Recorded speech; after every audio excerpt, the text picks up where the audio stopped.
Hello, my name is Antoinette Londejean, and I have a very special guest with us today, Rodrigo Leone from Argentina, specifically from Uco Valley, from Los Noques. This is a winery that is seeped in history starting in the 1960s. And even before then, we have multi-generational members of the winery who are all pulling their weight to really make some of the most affordable, delicious, and absolutely divine wines from Uco Valley, unlike any that I've had the opportunity to see in the DC market before. So, Rodrigo, please would you do us the honor of introducing yourself and telling us a little bit about who you are? Okay, thank you, Antoniette. Thank you, everybody, for hearing this conversation. My name, as she said, is Rodrigo Leone. I'm an electronic engineer. So I've been working for more than 15 years in telecommunications until the wine business started to appeal me, and I started in 2006 working for my family business, a business that started probably in the 60s when my grandfather planted the first vines in small vineyard located in Gualtallarí, Uco Valley, Mendoza, Argentina, very close to the Andes. Yes, and from the 1960s, we fast forward to the early 2000s, to 2007, when Los Noques really started to come into its own shell and out of its own shell and show the world the quality that it makes. From where you began in 2007 to where you are now, what are the different labels that you create for the market?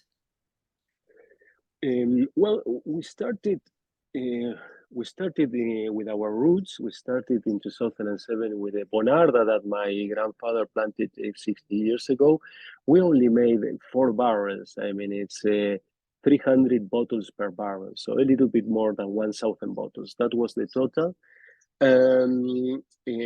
We started very little, of course, with Malbec.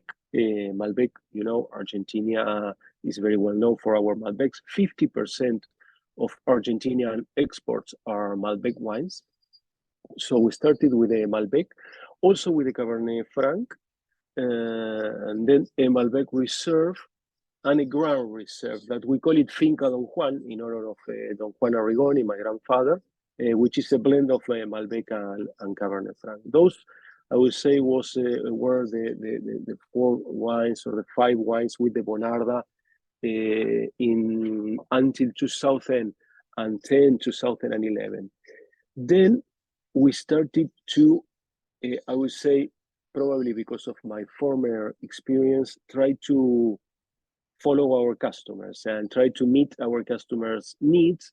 And some of them requested different wines. And since we can keep the concept of being single vineyard, that means that produce our wines from our own vineyards, and state bottle, and that means producing our own winery, we said, why not? So we started to create other wines for different markets, like the Winemaker's Blend, that probably you don't know this, but the Winemaker's Blend was a wine that we created first for the German market.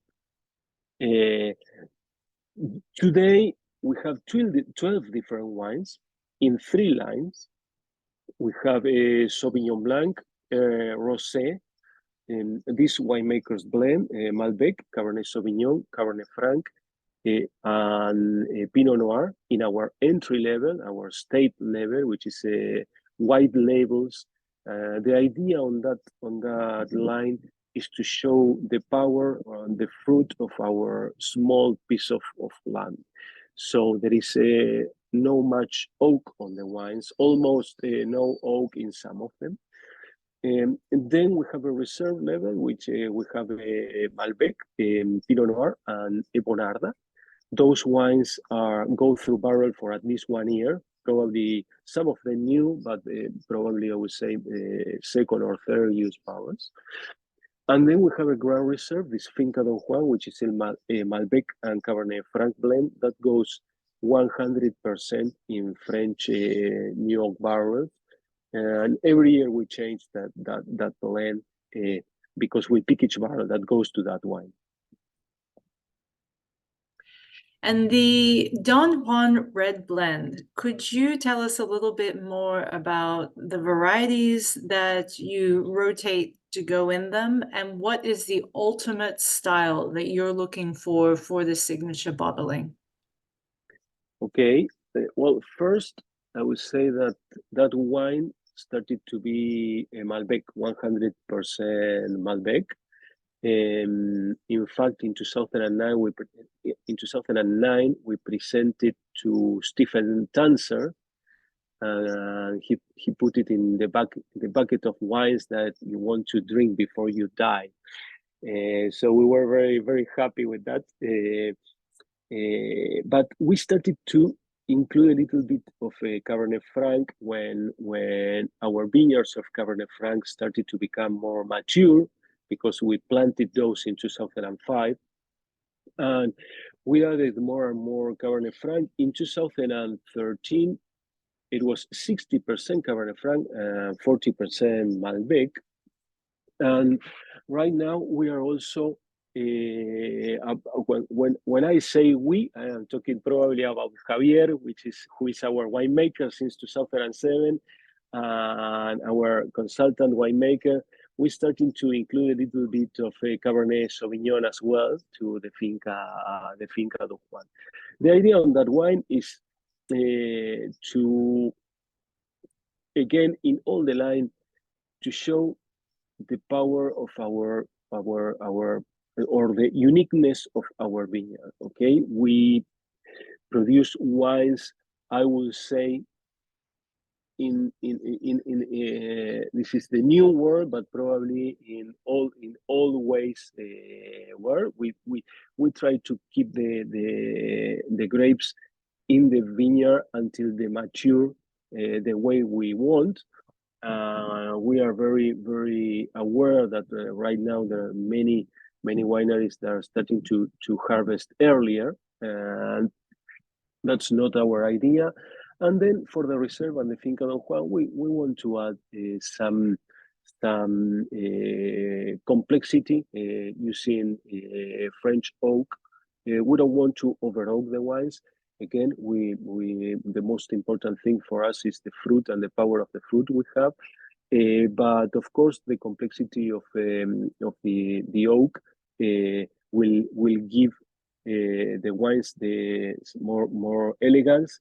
And there are wines that you can keep in the bottle for at least 20 years. The Finca Don Juan is a line that we aim to have it for at least 20 years. And we also have a little bit in contrast to the Finca Don Juan Red Blend, the Pinot Noir Reserve, 18 barrels, limited edition. Can you tell us a little bit about what the 18 barrels part of that title means? And because we all know Pinot Noir is not an easy grape to work with, also touch on how well-suited Uco Valley is for Pinot Noir.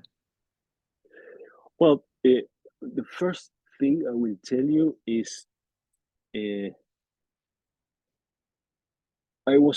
we in 2015 we didn't export yet, and I was in a conversation with this importer, now a friend of mine, and he continued doing business with us.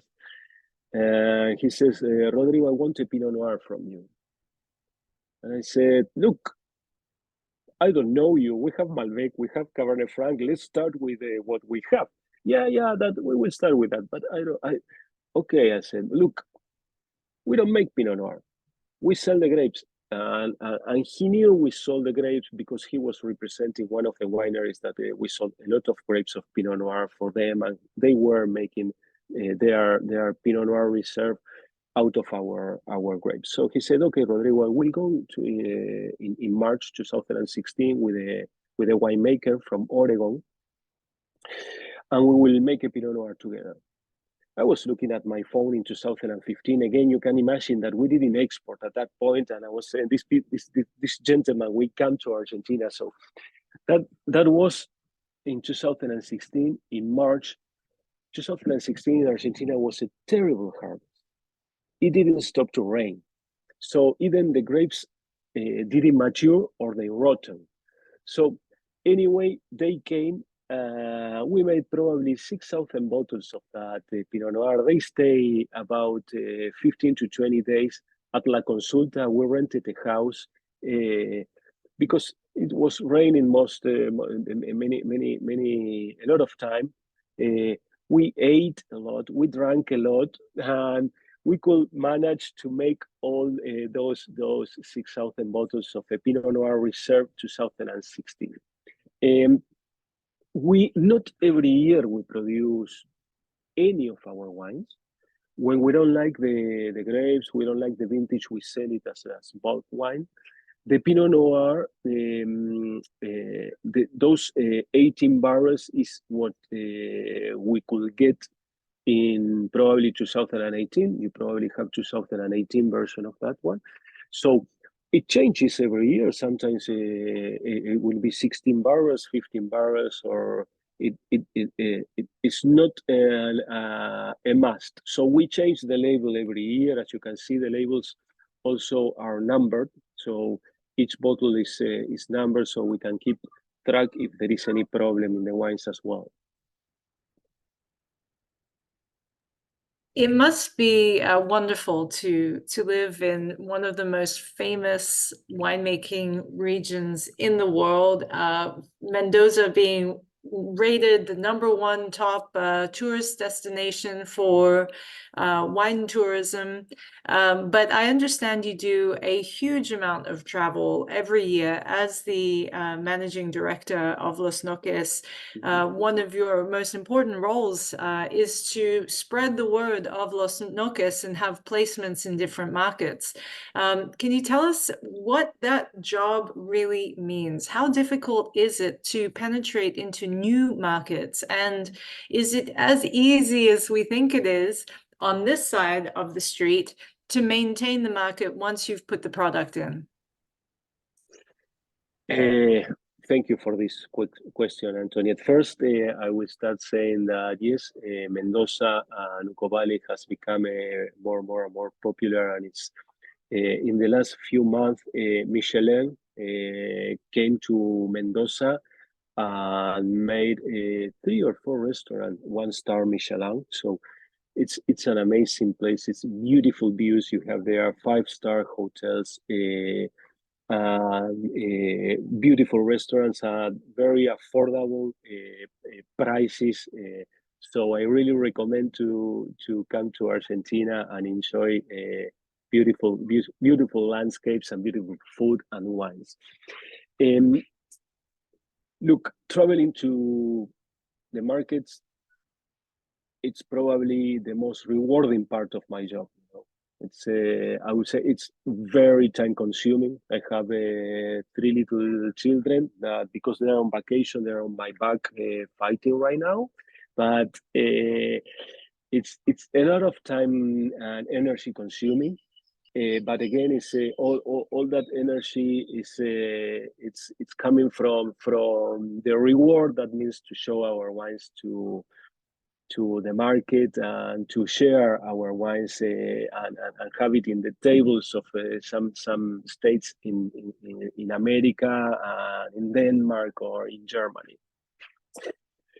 It's not easy.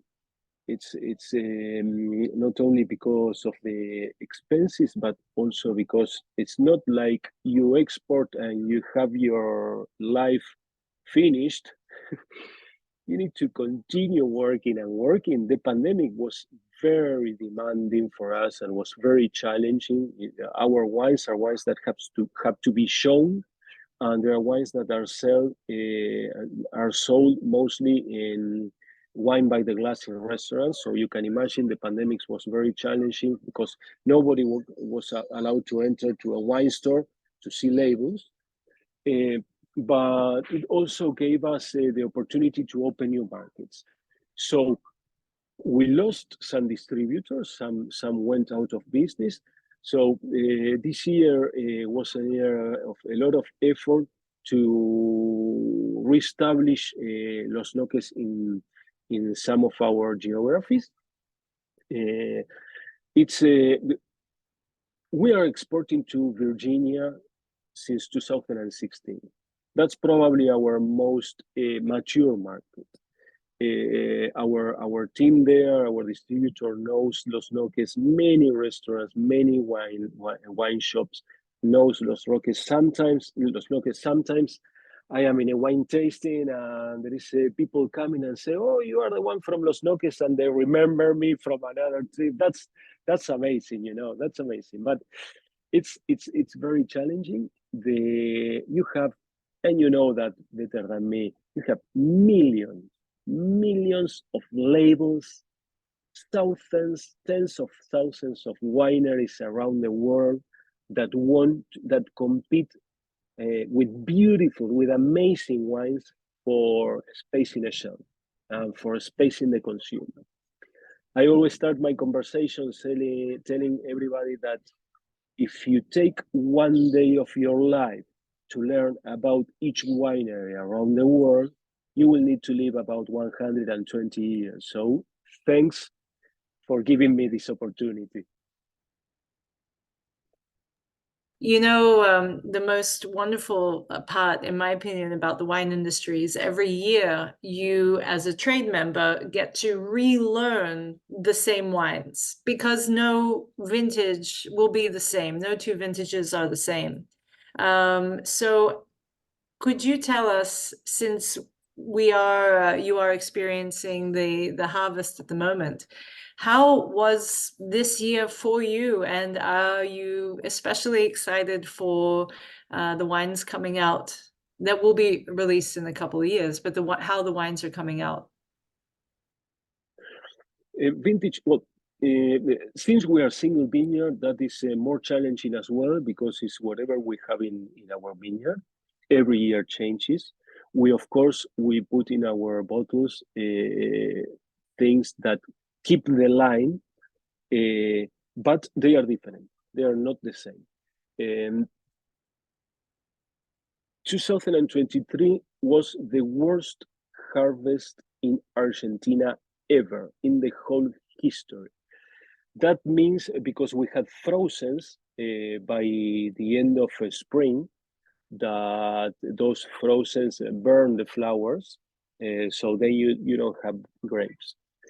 What we had about 25% loss in our vineyard, but we had vineyards that some vineyards around where the winery is, they have a 70 or 80% loss in their vineyards.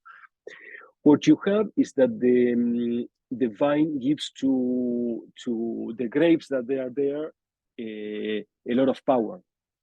So all the energy is given to less and less grapes, so you have a lot of power and you have a lot of fruit. So I think that the wines from 2023 will be very powerful in terms of fruit. There are wines that you could probably age more than a normal year. But we will see. You know, we love our Sauvignon Blanc. The Sauvignon Blanc is already in bottle.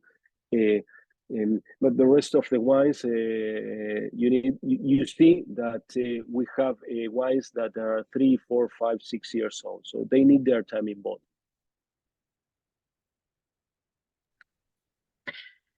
That is, you mentioned something that's very interesting, which is how the vine will react to stressful environmental conditions. And you at Los Noques are doing some very interesting things as far as sustainable winemaking and viticulture techniques. Could you tell us a little bit about what you're doing over there? Yes, sure. I would say that we are working in 3 different areas. First, water. I mean, water, we live out of the defrost of the water from the Andes. We have less and less snow. But our water is beautiful, it's amazing. We try to keep it as much as possible, so everything is drip irrigated in the vineyard. We had to change that because in the 60s, you can imagine that everything was flood. We still have some vineyards with flood in Uco Valley and in Mendoza, but we changed everything to drip irrigation by the end of the 90s. Also in the winery, all the water we use for cleaning, we treat it and we recycle, and we use it to irrigate vineyards around the winery. That's one thing. The second thing is we are planting crops in between the lines, like rye, for instance, or mustard. The idea of that is first to control other weed that we don't like. Second, to give some organic material to the vineyard, natural organic material, and third, to oxygenate the soil. Okay, so we use less and less pesticides to control the weed, and we also that's a natural organic fertilizer. So that's the other thing that's important. And third, in the winery, we don't make natural wine. I cannot say that we are making natural wine, and I cannot say we want to make natural wine, but we do try to make it as natural as possible in terms of some of our fermentation process. We use Indian yeast. We try to keep the wines 2 winters in the tank or in the barrel. Why is that? Because all the you don't want in the wine, it will decant naturally. If you want to make a wine fast, sometimes you need to add chemics to stabilize the wine. We don't want that. We keep the wine in the tank, and that makes all the process naturally, and it's much better, and you don't need to add chemics to just show the wine in the market. So those kind of things we are trying to do in terms of environmental change. We have a project of put solar panels in part of our winery. It's an important investment that we want to do. You cannot analyze that in terms of return of investment, because that will not it will not be a good business, but you can analyze that in terms of producing your own energy and helping the environment with some natural energy and sustainable energy. Right, the self-sustainability is key, and also not trickling over wastewater into the water systems. The water conservation efforts at Los Noques is above and beyond what I've heard from the majority of wineries in general. So thank you for taking that extra step to not only make organic method wines, but also for doing the extra step. Before we say goodbye, is there anything you'd like to share with us? Yes, Antoniette. This is again, I'm very happy to have this opportunity to communicate our wines. We are a 13 family company, 13 persons family company. It's a very small company from a town that is less than 5,000 people in La Consulta in South America. To have this opportunity for us is a blessing. So thanks to every customer that opens a bottle of Los Noques, because it's the wine made from us, from our family, and it's a pleasure for us to share that with you and with your customers. And I hope, of course, to see you soon with a wine dinner or wine tasting in your place whenever you invite me. You have an open invitation to Washington, D.C. The D.C. market absolutely loves you. We at the Wine Shop love supporting your product. And I've seen your brand across the city, both in restaurants and in retail. So I always see it and have a nice smile as I order it off the wine list. Rodrigo, thank you so much for your time. I understand you're an incredibly busy man, especially with the 3 little ones running around, so I won't take much more of your time. But thank you once again for joining us. It's always a pleasure, and I look forward to seeing you again in person very soon. Thank you very much, Antonia. My pleasure. All right, thank you. Bye-bye.